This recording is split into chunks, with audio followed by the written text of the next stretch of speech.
So Python is installed already installed in Unix and Mac OS operating system. जर तुमची operating system Unix Linux किंवा Mac OS असेल तर त्याच्यावर already Python install करून येतं. पण तुमची जर ऑपरेटिंग सिस्टीम विंडो बेस असेल म्हणजे विंडोज 8 किंवा विंडोज 7, विंडोज विस्टा, विंडोज 10 अशा पद्धतीची जर ऑपरेटिंग सिस्टीम असेल विंडोजची तर त्यामध्ये तुम्हाला इन्स्टॉलेशन करणे गरजेचं असतं, म्हणजे तुम्हाला इन्स्टॉल करावं लागतं. ओके. आणि ह्याचा फायदा काय तर तुम्हाला जर ऑलरेडी इन्स्टॉल असेल तर तो बॅक व्हर्जनचं असतं म्हणजे प्रिव्हियस व्हर्जनचं असतं. आणि जर तुम्ही नवीन इन्स्टॉल करणार असेल तर लेटेस्ट व्हर्जनचं तुम्हाला इन्स्टॉल करता येतं. ओके. मग इन्स्टॉल करायचं कसं तर त्यासाठी बघा आपल्याला पहिल्यांदा ह्या साईटवर जायचं www.python.org आणि डाउनलोड. त्यामध्ये गेलं की तुम्हाला पायथॉनचे पॅकेज मिळेल. ते कसं करायचं आपण बघूया. ते जस्ट माहिती देऊया. Download your binary or source file, install what ever that. तो हे घेतले की तुम्हाला इन्स्टॉल केले की त्याचे जे नेसेसरी पॅकेजेस आहेत किंवा लायब्ररीज आहेत किंवा मॉडेल्स आहेत ते सगळे तुमच्या मशीनवर इन्स्टॉल करतील. ओके. किंवा त्याच्यापेक्षा दुसरे पाहिजे असेल तर दुसरे पण आपण घेऊ शकतो. ओके. आता कसं हे इन्स्टॉल कसं डाउनलोड करायचं कसं इन्स्टॉल करायचं आपण बघूया. त्यासाठी आलो. क्रोमची स्क्रीन दिसते का तुम्हाला? पायथॉन डाउनलोड असं टाईप केलं किंवा www.python.org ला जरी गेला तरी चालतंय. दोन्हीपैकी कुठेही बघा की हे गेलं तरी पण python.org लाच येत आहे. ओके. सो क्लिक करा इथं. इथं क्लिक केल्यानंतर तुम्हाला अशा पद्धतीची स्क्रीन येईल म्हणजे पायथॉनची साईट येईल की ज्या साईटमध्ये आपण डाउनलोड्सला डायरेक्ट गेलं. डाउनलोड्सला गेल्यानंतर इथं बघा किंवा इथं तुम्ही डाउनलोड्स इथं क्लिक केलं तरी पण चालतंय. जर python.org ला गेलो समजा इनिशियली अशी पद्धतीची त्याची स्क्रीन आहे python.org ची म्हणजे ही इनिशियली होम स्क्रीन आहे पायथॉनच्या वेबसाईटची. आपल्याला पायथॉन डाउनलोड करायचंय तर त्यासाठी डाउनलोड्स मध्ये जायचं. डाउनलोड्सला क्लिक केलं की तुम्हाला अशा पद्धतीची स्क्रीन येईल. ओके. ह्याच्यात जे लेटेस्ट व्हर्जन आहे इथं बघा download Python 3.8.5. This is a latest version for Windows. Windows operating सिस्टीमसाठी ही लेटेस्ट व्हर्जन आहे. तुम्ही हे डाउनलोड करू शकता. किंवा तुम्हाला प्रिव्हियस व्हर्जन पाहिजे असेल तर तुम्ही प्रिव्हियस पण तशा पद्धतीने इथं तुम्हाला डाउनलोड करता म्हणजे 8.5, 8.4, 7.8, 6.8 हे डाउनलोड तुम्ही इथून करून घेऊ शकता. तुम्हाला पाहिजे ते व्हर्जन इथं तुम्हाला बऱ्यापैकी अवेलेबल आहे तर ते व्हर्जन तुम्ही इथं डाउनलोड करून घेऊ शकता. सो आपण पहिल्यांदा लेटेस्ट व्हर्जनच डाउनलोड केलेलं फायद्याचं कारण त्याचे नवीन नवीन ज्या फॅसिलिटी असतील किंवा फंक्शनॅलिटी असतील ते आपल्याला मिळतील. मग इथं डाउनलोड बटनला क्लिक केलं की डाउनलोड इथं पद्धतीने तयार हे डाउनलोड होईल. हे डाउनलोड झालं. ओके. हे बघा इथं आपण डाउनलोड्स मध्ये आलो. आता मी इथे शो ऑल मध्ये गेलो की इथं डाउनलोड्स मध्ये सगळे जे डाउनलोड्स आहेत हे बघा पायथॉन 3.8.5.1. ओके. ही exe फाईल डाउनलोड झाली. आता ही मी फोल्डरमध्ये म्हणजे ज्या ठिकाणी डाउनलोड झाले त्या ठिकाणी जातो. ओके. त्या फोल्डरमध्ये ज्या फोल्डरमध्ये डाउनलोड झाले तसं अशा पद्धतीने फोल्डर येईल बघा पायथॉन 3.8.5. आता हे 1 म्हणजे ऑलरेडी एकदा डाउनलोड केले म्हणून ते 1 आलं. तर अशा पद्धतीने तुम्हाला डाउनलोड होईल. मग ह्याला डबल क्लिक केल्यानंतर तुमचं पायथॉनचं इन्स्टॉलेशन चालू होईल. सो ह्याला डबल क्लिक करा. डबल क्लिक केल्यानंतर पायथॉनची इन्स्टॉलेशनची स्क्रीन दिसेल. स्क्रीन येईल इन्स्टॉल पायथॉन 3.5 32 बिट जे काय असेल तुमच्या मशीनचे 32 बिट असेल 64 बिट जे काय असेल ते तुम्ही चूज करा. ओके. आणि याच्यात महत्वाचं काय बघा ऍड पायथॉन 3.8 टू पाथ हे अनचेक आहे. ह्याला चेक करायचं. हे अनचेक असलेलं काय करायचं चेक करायचं. याच्यात फक्त एक महत्वाचा ऑप्शन आहे हे चेक करा. हे अनचेक असणार आहे म्हणजे अशा पद्धतीने असणार आहे तर तुम्ही क्लिक केलं की इथं चेक होईल. हे का करायचं तर बाय डिफॉल्ट जसं तुम्ही जावाचा प्रोग्रामचा जे पाथ असतो तो तुम्ही पाथ सेट करावा लागतो तुम्हाला. त्या जावा प्रोग्राम रन करायचा तर आपल्याला पाथ सेट करावा लागतो. मग त्यासाठी काय करावं लागतं तुम्हाला तर ते विंडोच्या एन्व्हायरमेंटल व्हेरिएबल मध्ये जाऊन सेट करावा लागतो किंवा तुम्ही प्रत्येक वेळेस रन करून सेट करू शकता. पण ह्याच्याऐवजी इथं डायरेक्ट फॅसिलिटी आपल्याला काय दिली आहे जर तुम्ही हे क्लिक केलं तर इनबिल्ट सिस्टीमच तो काय करतो ऑटोमॅटिक तो जो पायथॉनचा पाथ आहे तो ऑटोमॅटिक सिस्टीम व्हेरिएबल मध्ये इन्स्टॉल करून टाकतो. म्हणजे आपल्याला परत सेपरेट ते पाथ सेट करायची गरज पडत नाही. हे क्लिक केल्यानंतर इथे इन्स्टॉल नाव आहे बघा. इन्स्टॉल नावला क्लिक केलं की हे इन्स्टॉलेशन चालू होईल. ओके. तो इन्स्टॉलेशन चालू होईल. आता हे इन्स्टॉलेशन झाल्यानंतर काय जे आता माझ्याकडे ऑलरेडी इन्स्टॉल आहे त्यामुळे मी हे कॅन्सल करेन. हे पूर्ण अशा पद्धतीने झालं की इथं फिनिश येईल. फिनिश बटन झालं की तुमचं पायथॉन इन्स्टॉल झालं म्हणून समजायचं. लक्षात आलं कसं इन्स्टॉलेशन करायचं? हॅलो. हो. मीही कॅन्सल करतो इन्स्टॉलेशन, कारण माझ्याकडे ऑलरेडी इन्स्टॉल केलेलं आहे मी पायथॉन. ओके, तर ह्या पद्धतीने आपण इन्स्टॉल केलं. ओके, आता मी पुन्हा आपल्या ह्याच्यावर ओरिजिनल स्क्रीनवर जातो, आपल्या पॉवर पॉईंटच्या स्क्रीनवर. Okay, so installing Python. लक्षात आलं पायथॉन कसा इन्स्टॉल करायचा. आता याच्या पुढं जे आहे ना, आपण पायथॉनचे प्रोग्राम कसे करायचे हे ते आपण पुढे बघू, पण त्याच्या आधी आपल्याला थोडी पायथॉनच्या म्हणजे कुठलीही लँग्वेज आपण शिकतो, म्हणजे सी असेल, C++ असेल, तर आपण ती लँग्वेज शिकायच्या आधी आपल्याला त्याचं बाकीची माहिती घ्यावी, म्हणजे त्याचं स्ट्रक्चर कसं असतंय, किंवा त्याचे व्हेरिएबल्स काय असतात, आयडेंटिफायर्स काय असतं, किंवा ही बेसिक माहिती आपल्याला घ्यावी लागते. तर आपण ती पहिला बघू कशा पद्धतीने आपल्याला ते बाकीचे जे पायथॉनचे स्ट्रक्चर काय किंवा काय आहे आपण हे बघूया. Okay, so here Python comes with large library of standard model. ज्यावेळेस तुम्ही पायथॉन इन्स्टॉल करता त्यावेळेस ऑटोमॅटिक त्याच्याबरोबर बेसिक काही मॉडेल्स आहेत की जे किंवा बेसिक काही फंक्शनॅलिटी आहे ते ऑटोमॅटिक इन्स्टॉल होते. ओके, मग त्याचा यूज करून तुम्ही पुढचे प्रोग्राम लिहू शकता. पण काही जे महत्वाचे आहेत, म्हणजे आता तुम्ही जर ऐकलं असेल की मशीन लर्निंग किंवा डेटा सायन्स हे एक नवीन फील्ड कॉम्प्युटर सायन्स मध्ये आहे, तर हे ज्या फील्डसाठी ज्या लायब्ररी आहेत ते तुम्ही परत इन्स्टॉल करून घेऊ शकता. म्हणजे तुम्हाला परत अजून सेपरेट वेगळ्या लायब्ररी तुम्हाला पाहिजे असेल तर करू शकता, म्हणजे तुम्हाला ते इन्स्टॉल करायची फॅसिलिटी पण दिलेली आहे. Okay, so here there are two ways to running python code. Either you can use the interpreter or you can use the file. आता इथं पायथॉनचा कोड रन करायला दोन पद्धती दिलेल्या आहेत. जसं सी मध्ये सीचा कोड तुम्हाला रन करायचा तर तुम्हाला सी ची प्रोग्राम लिहावा लागेल, कंपाईल करावं लागेल आणि एक्झिक्यूट करावं लागेल, हाच पर्याय आहे. ओके, पण इथं पायथॉन मध्ये दोन पद्धतीने तुम्ही एक्झिक्युशन करू शकता. जसं तुम्ही ओरॅकल मध्ये तुम्हाला जर तुम्ही ओरॅकल कशा पद्धतीने रन करता, ओरॅकलची क्वेरी लिहिता कमांड प्रॉम्प्टला, एसक्यूएल प्रॉम्प्टला, सिलेक्ट स्टार फ्रॉम EMP आणि मग रन करता एंटर करून, ह्या पद्धतीने करू शकता. किंवा दुसरी काय की त्या जे एसक्यूएल फाईल आहेत ते तुम्ही एका नोटपॅड मध्ये लिहा आणि ती नोटपॅड सेव्ह करा .SQL ला आणि ती नोटपॅडची फाईल तुम्ही रन करू शकता. म्हणजे अशा दोन पद्धतीने तुम्ही रन करू शकता. इथं सुद्धा पायथॉन मध्ये सुद्धा तुम्हाला अशा पद्धतीने दोन वेगवेगळ्या पद्धतीने you have to execute the file. जेव्हा कमांड जे आहेत पायथॉनच्या आहेत दोन पद्धतीने रन करू शकता. एक पहिली पद्धत आहे, तुम्ही डायरेक्ट पायथॉनचा जो प्रॉम्प्ट आहे त्याला ते इंटरप्रिटर म्हणेल किंवा त्याला आपली जी विंडो आहे, आयडियली विंडो आहे, त्या विंडोवर तुम्ही डायरेक्ट रन करू शकता. म्हणजे डायरेक्ट कमांड द्यायची आणि कमांड दिली की रन. म्हणजे समजा मला एखाद्या व्हेरिएबलला व्हॅल्यू असाइन करायची आहे, तर इथं मी काय करणार, a is equal to suppose 20 असं आणि नंतर मी एंटर प्रेस करेन. ज्यावेळेस मी असं a इज इक्वल टू 20 लिहिलं तर एंटर प्रेस केले की ऑटोमॅटिक ते a ला 20 व्हॅल्यू असाइन होईल, म्हणजे हे स्टेटमेंट एक्झिक्यूट होईल. ही एक पद्धत आहे, म्हणजे डायरेक्ट मी प्रॉम्प्टला रन करू शकतो.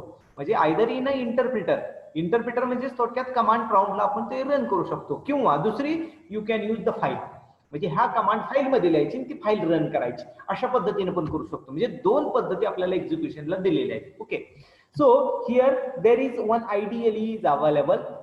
आता हे पायथॉनचं ही इन्फॉर्मेशन आहे, म्हणजे इन्स्टॉलेशन कसं करायचं. आता आयडियली म्हणजे काय, so ideally this is one of the important Python shell or command prompt. So ideally that is known as integrated development environment.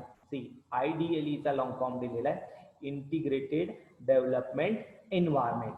So this is ideally, म्हणजे ज्यावेळेस पायथॉन आयडियली तुम्ही सिलेक्ट कराल त्यावेळेस तुम्हाला ह्या पद्धतीने तुम्हाला स्क्रीन दिसेल ह्या पद्धतीने. आणि हे जे ट्रिपल ग्रेटर दॅन सिम्बॉल आहे हा आहे त्याचा prompt.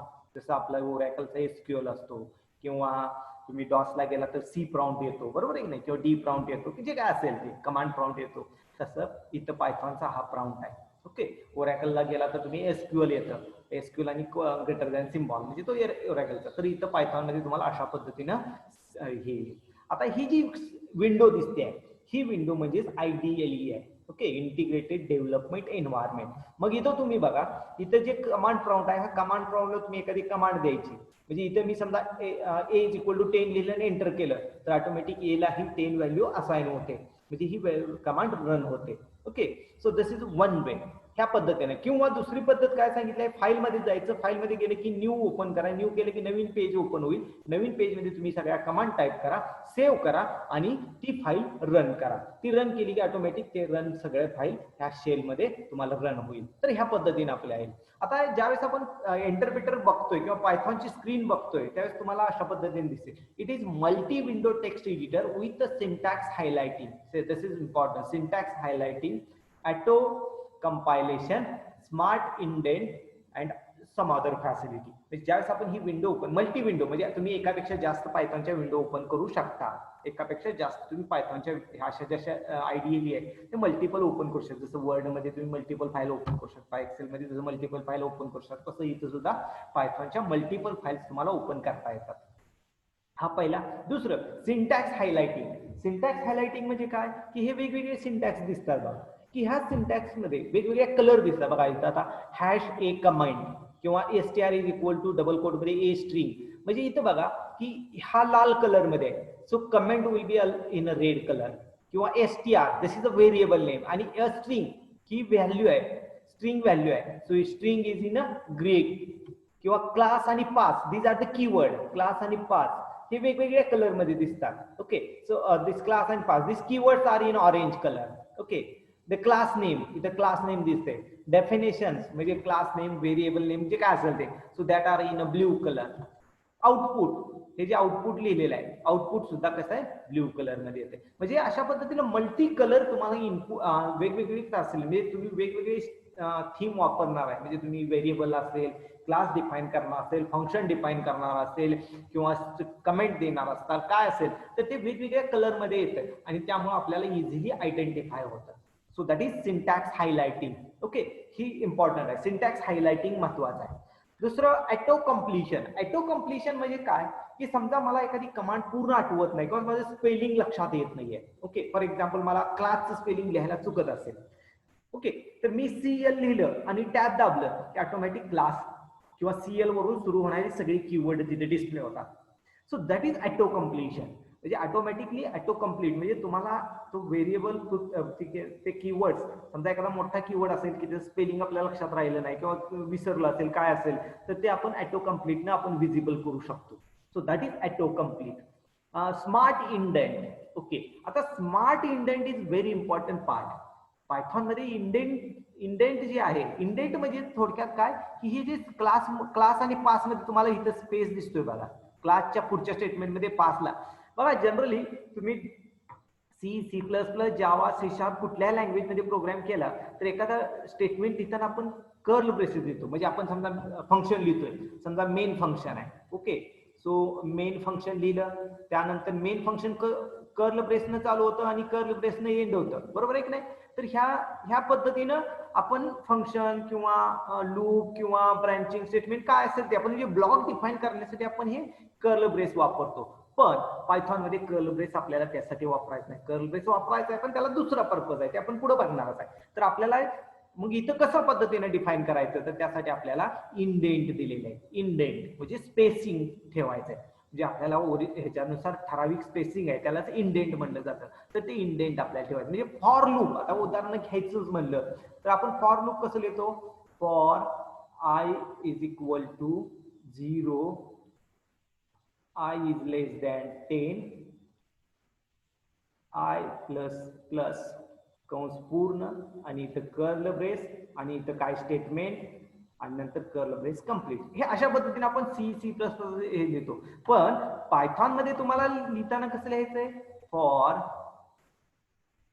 I in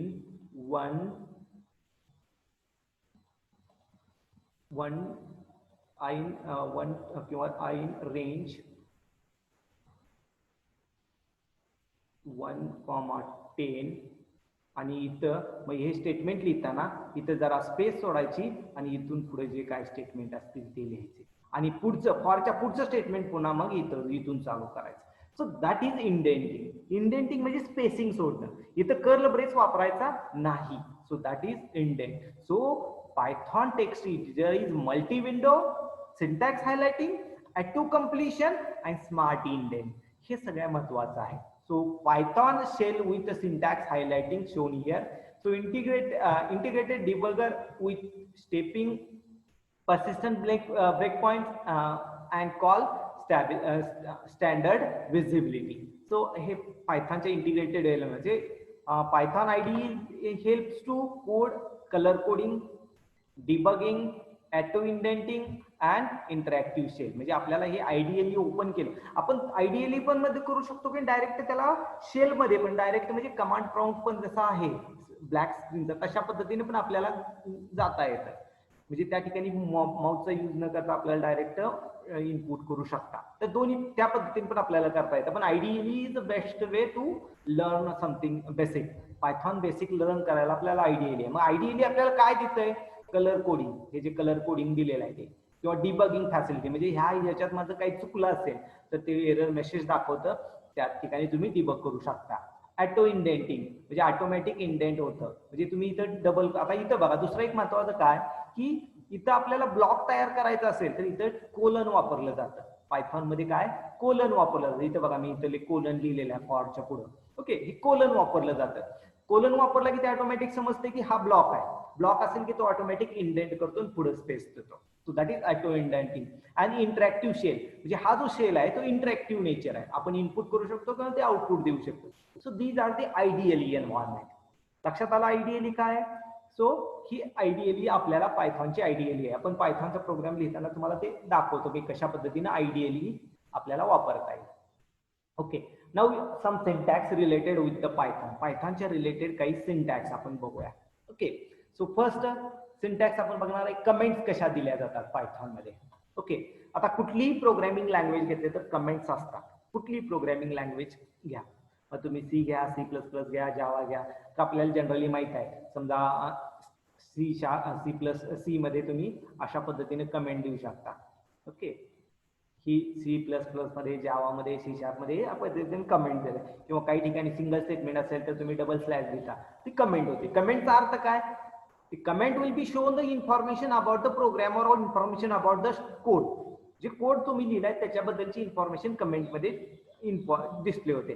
comment execute होतं का? कमेंट कंपायलरला एक्झिक्यूट होत नाही. Okay, so you can use this for the explanation of section of the code.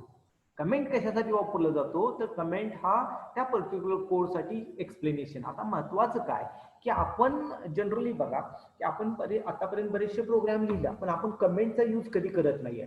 पण ज्यावेळेस तुम्ही कंपनीत जाताल त्यावेळेस तुम्हाला हे सगळ्यात महत्वाचं असतं की तुम्ही एखादा कोड लिहिला तर तो कोड कशासाठी लिहिला त्याच्यासाठी कमेंट द्यावे लागतात. म्हणजे तुमचे ग्रेडिंग किंवा तुमचा परफॉर्मन्स सुद्धा तिथं काउंट केला जातो त्या ह्याच्यावर. आता हे का महत्वाचं आहे कमेंट देणं? आता जनरली बघा की मी एखादा प्रोग्राम लिहिला. ओके, मी प्रोग्राम लिहिला, मग तो कोड काय आहे तो मला माहित आहे, बरोबर आहे की नाही? मी कशासाठी लिहिला हे मला माहित आहे. पण समजा मी दुसरीकडे कुठेतरी गेलो, मग तो कोड दुसऱ्या कोणाला तरी जर त्यात बदल करायचा असेल तर त्याला समजलं पाहिजे की हा कोड कशासाठी लिहिलेला आहे. तर त्यासाठी कमेंट्स हे इम्पॉर्टंट आहे.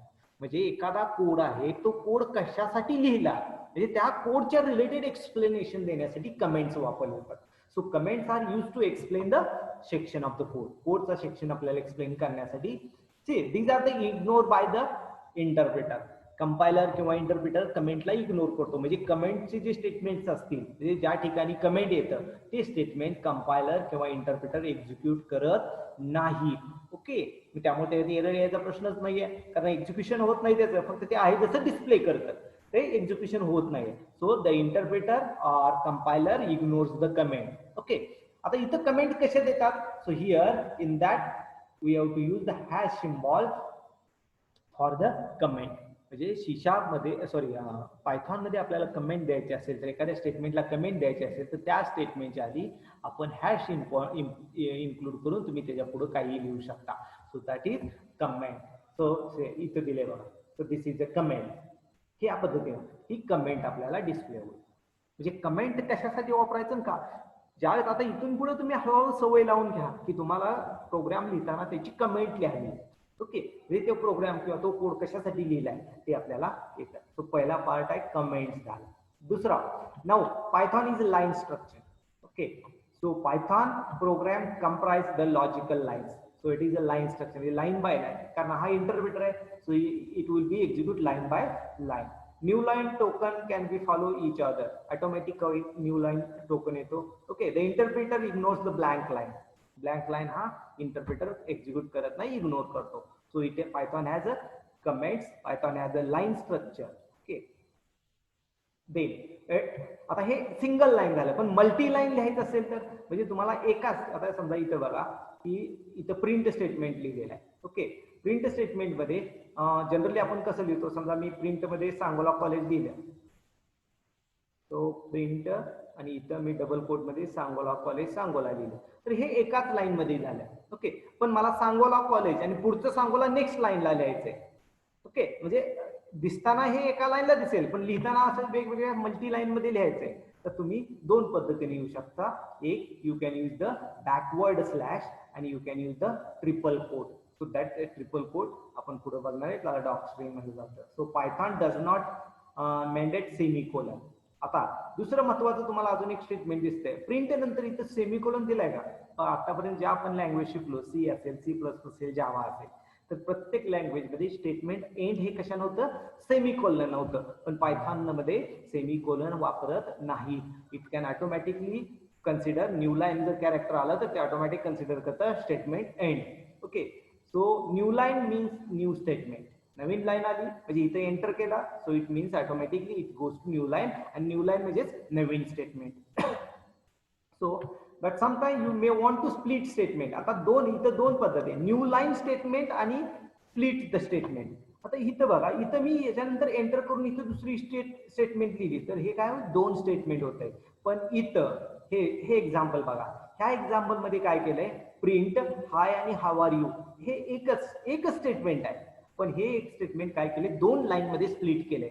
इथं नवीन लाईन नवीन स्टेटमेंट म्हणून कन्सिडर केलं नाही का, तर because here we have to use the triple quote. Triple quote वापरल्यामुळं हे काय कन्सिडर करतं की it will be consider to next line also. This statement continue to next line. म्हणजे हे स्टेटमेंट एका लाईन, म्हणजे कधी कधी आपल्याला समजा एखादी SQL क्वेरी लिहायची, क्वेरी मोठी असेल तर आपल्या एका स्क्रीन मध्ये बसत नाही, मग आपण काय करतो, ती ब्रेक करून खालच्या लाईनला घेतो. ओके, मग हे आपल्याला पायथॉन मध्ये कसं लिहायचं, तर त्यासाठी आपल्याला अशा पद्धतीने स्टेटमेंट वापरता येतात. ओके, म्हणजे न्यू लाईन न्यू स्टेटमेंट, फरक लक्षात घ्या. न्यू स्टेटमेंट म्हणजे ह्याच्यानंतर तुम्ही नवीन प्रिंट लिहिलं तर that will be two statement. पण इथं नवीन लाईनला आहे, पण नवीन लाईनला असलं तरी पण हे नवीन स्टेटमेंट आहे का, नाही, it is a single statement. कारण हे प्रिंट इथं ओपनिंग झालंय, ते इथं क्लोज झालंय. Okay, so that's why it will be a split. म्हणजे न्यू स्टेटमेंट आणि स्प्लिट स्टेटमेंट लक्षात घ्या. न्यू स्टेटमेंट म्हटलं की नवीन स्टेटमेंट असणार आहे, नवीन स्टेटमेंट एक्झिक्यूट होणार आहे. पण इथं this is entire one statement which is split into two lines. एक स्टेटमेंट आहे पण दोन लाईन मध्ये ते डिवाइड झाले. So that is possible using triple quote. Triple quote मुळे हे पॉसिबल झालंय. Okay, so you may want to split the statement or two or more line. आता हे दोनच दे, दोन पेक्षा जास्त लिहायचं ते लिहू शकता, no problem. So for that purpose, one is backslash, another one is triple quote. Okay, so these are the two important things. Then doc string, this is also one of the important part. जसं triple statement म्हणलं, triple म्हणजे triple quote म्हणलं नाही. So this triple quote, this is triple quote, this is basically known as a doc string, and this is a specific purpose. So doc string is a documentation string. doc string चा अर्थ काय, documentation string. See doc string note, short नोटला किंवा 2 मार्काला तुम्हाला विचारलं जाते, एकदा विचारलं होतं what is the doc string. So doc string काय आहे, डॉक्युमेंट स्ट्रिंग. डॉक स्ट्रिंग म्हणजे डॉक्युमेंट स्ट्रिंग. कशासाठी आहे, it is like a comment. हे कशासाठी आहे, तर कमेंट साठी. This function print out greeting. आता इथे लिहिलंय डेफ फंक्शन, हे फंक्शन लिहिले, एक फंक्शन लिहिले इथं. ओके, हे एक सिंपल आहे, हे फंक्शन लिहिलेलं आहे. जसं आपण C++ मध्ये फंक्शन लिहितो तसं इथं पण फंक्शन लिहिले. फंक्शन लिहिताना डेफ कीवर्डनं फंक्शन लिहिलं जातं.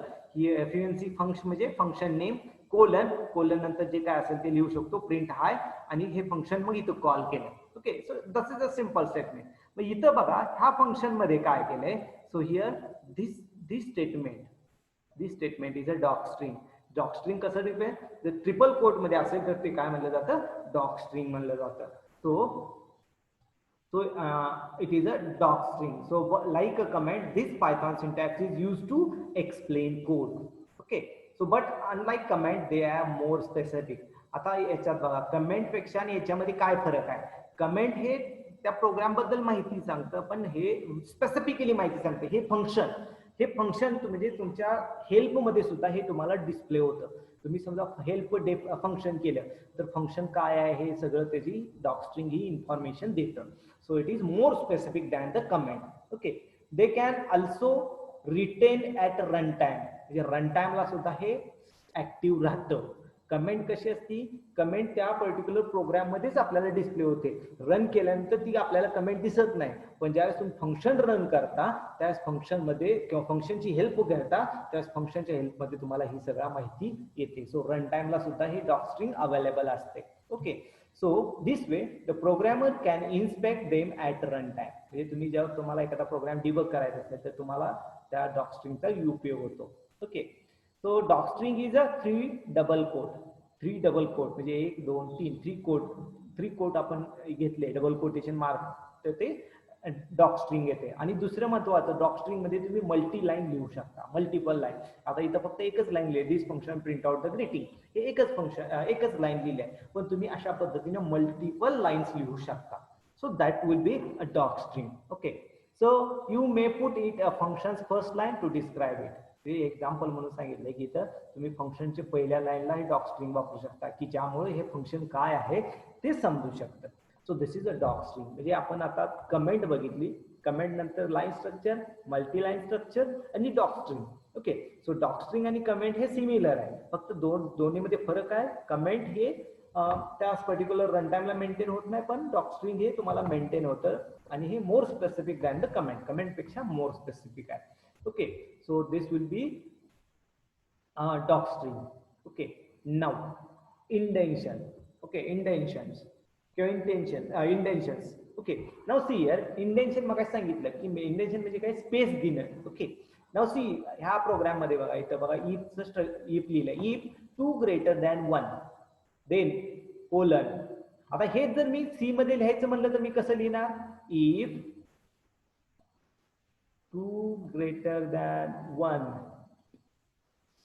curly brace, मग printf statement, 2 is bigger printf but 1 is worthly low, काय जे असेल ते अशा पद्धतीने दोन स्टेटमेंट लिहिणार आणि हे मी क्लोज करणार.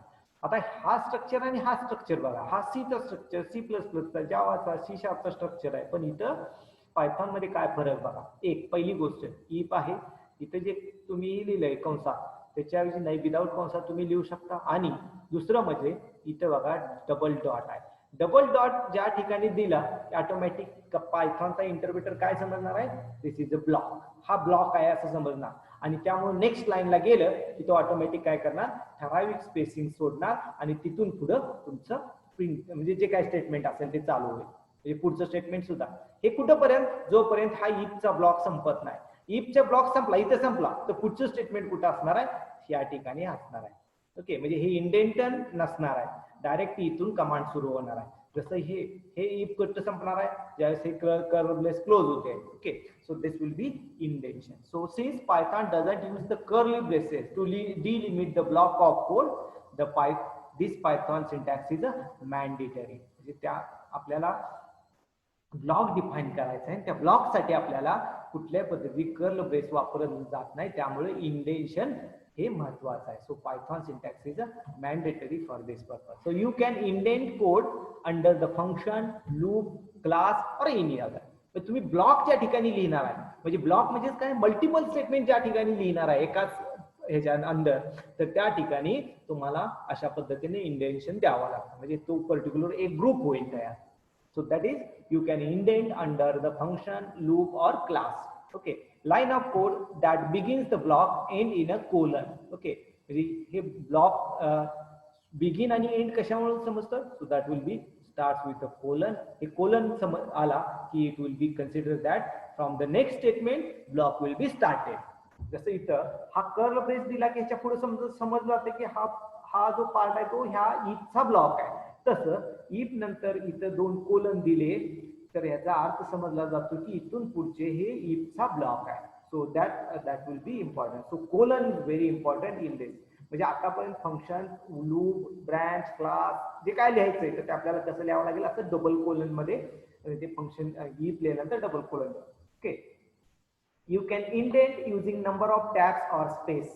और you can combine of this. Indent कसं करायचं तर टॅबने तुम्ही करू शकता किंवा ठराविक स्पेस देऊ शकता किंवा दोन्ही एकत्र वापरू शकता. म्हणजे तुम्हाला हे स्पेस द्यायचं इंडेंट डिफाईन करायचं आहे तर इंडेंट डिफाईन करताना तुम्ही ठराविक स्पेस देऊ शकता किंवा ठराविक तुम्ही टॅब देऊ शकता. बघा आपण सीचा किंवा C++चा प्रोग्राम लिहिताना बघा ठराविक स्पेस सोडतो कारण का तर आपल्याला प्रॉपर स्ट्रक्चरिंग द्यावं प्रोग्रामचं म्हणून आपण. So that will be indentation. So lines with the code block are indented at the same level. Okay. एका ब्लॉक मधले जे आता हा जो दोन्ही स्टेटमेंट आहे हे एकाच ब्लॉक मधले त्यामुळे हे एकाच लेवलला आहे. Okay. So lines with the code block are indented at same लेवलला आहे. ओके. To end the code block remove the indent. आता ह्यातनं बाहेर पडायचं आहे मग आपल्याला काय करायचं हा जो इंडेंट आहे तो रिमूव्ह करायचा म्हणजे डिलीट करायचा आणि स्टेटमेंट इथून चालू करायचं. ओके. आता इथं बघा हे एक एक्झाम्पल दिले इथं दुसरं एक्झाम्पल आहे. आता ह्या दोन्ही एक्झाम्पल मध्ये फरक आहे बघा. इफ 2 greater than 1 हे प्रिंट आणि परत इथं ब्लॉक टाकलाय म्हणजे हे प्रिंट सुद्धा ह्या इफचाच ब्लॉक आहे. हे दुसरं प्रिंट हे इफचं आहे पण इथं इंडेंट किती आहे जास्त आहे. हे एकाच लेवल सेम लेवलला आहे का नाही. So it can show the error कारण हे दोन्ही स्टेटमेंट एकाच ब्लॉक मध्ये आहेत पण इथं इंडेंट वेगवेगळे आहेत त्यामुळं it can show the error message. Syntax error आपल्याला डिस्प्ले होईल. Unindented does not match any outlier indent. या पद्धतीने एरर तुम्हाला डिस्प्ले होईल. मग हे जर एरर घालवायचे असेल तर तुम्हाला हे प्रिंट कुठं पाहिजे ह्या प्रिंटच्या खालीच लिहायला पाहिजे. ओके. सो इंडेंट म्हणजे ठराविक स्पेसिंग आहे. So this will be so but remember indent statement under one block of code with the same amount of tab or space. म्हणजे एकाच ब्लॉक मधलं टॅब किंवा स्पेस हे एकाच लेवलला असावं. So that will B indent. Okay. ज्यावेळेस आपण प्रोग्राम लिहिल त्यावेळेस तुमच्या लक्षात येईल इंडेंट काय आहे. Okay. So multiple statement in one line. एकाच लाईनला तुम्ही मल्टिपल स्टेटमेंट लिहू शकता. त्या ठिकाणी मग तुम्हाला काय करायला लागेल. सो हे also right indent. So you can also fit in more than one statement on one line. एकाच लाईनला मल्टिपल स्टेटमेंट लिहायचे तो लिहू शकता. So for that purpose you can use the semicolon. आता हे दोन स्टेटमेंट आहे a = 7 आपल्याला a = 7 आणि प्रिंट a करायचंय. हे दोन स्टेटमेंट जर लिहायचे असेल तर तुम्ही असं लिहू शकता a = 7 एंटर आणि मग परत प्रिंट a. हे दोन स्टेटमेंट आहे. दोन्ही स्टेटमेंट लिहायचा सेमिकोलन दिलाय का नाही पण हे दोन्ही स्टेटमेंट एकाच लाईनला लिहायचे असतील you can use the semicolon. तुम्ही सेमिकोलन लिहू शकता. So this is multiple statement in one line. म्हणजे मल्टिपल स्टेटमेंट एका लाईनला लिहू शकता किंवा एक स्टेटमेंट मल्टिपल लाईनला पण लिहू शकतो. So that will be a part. हे एक पायथॉनचे फीचर्स म्हणू आपण. So that is one of the important. लक्षात आले एक लाईन स्टेटमेंट आपण मल्टिपल लाईन मध्ये लिहू शकतो किंवा मल्टिपल लाईन स्टेटमेंट एका लाईन मध्ये पण लिहू शकतो. So this is one of the important feature. Then black line. So if you have to enter the black line between the code, so interpret will ignore this. म्हणजे a = 7 आणि इथं मध्ये काहीतरी मी ब्लँक लाईन सोडल्या print a लिहिलं तर ignore करतो मधल्या blank line. So that will be ignore. जे ब्लँक लाईन असतील तर तो इग्नोर करतो तो एक्झिक्यूट करत नाही. जसं HTML मध्ये ब्लँक लाईन असेल तर तुम्हाला ती खाली तेवढ्या ब्लँक लाईन डिस्प्ले होत नाहीत ते ऑटोमॅटिक इग्नोर करतो. तशा पद्धतीने इथं सुद्धा ब्लँक लाईन इग्नोर केल्या जातात. ओके. Then quotations. आता स्ट्रिंग डिफाईन करायचे. स्ट्रिंग डिफाईन करायला आपल्याला कोटेशन मार्क वापरले जातात. So here we can use the single quotation mark और you can use the double quotation mark. दोन्ही वापरले जातात. सिंगल कोटेशन वापरा किंवा डबल कोटेशन. म्हणजे थोडक्यात